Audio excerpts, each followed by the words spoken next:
బండెడన్నం తిని కుండెడ రక్తం తాగే రాక్షసుడి గురించి ఎప్పుడన్నా విన్నావా? నేను చూశాను. కొమ్ములతో ఆడి కథనాడే రాసుకున్నాడు. కన్నీళ్ళని ఒంటికి నెత్తురులాగా పూసుకున్నాడు. సావు కళ్ళ ముందుకొచ్చి నిలబడితే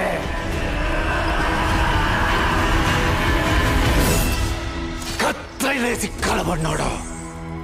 కనబడ్డాడు నా లోపల.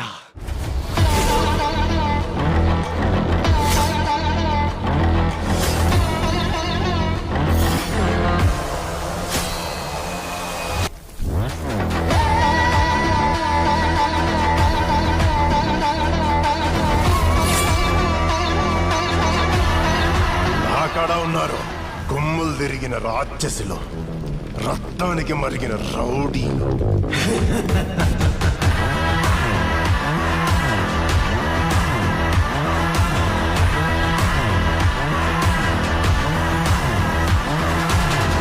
కళింగపట్నంలో ఇంటికో లంచ కొడుకునే రౌడీనని చెప్పు తిరుగుతాడు. కానీ ఇంటి పేరునే రౌడీగా మార్చుకున్నాడు ఒక్కడే ఉన్నాడు. జనార్దన, రౌడీ జనార్దన.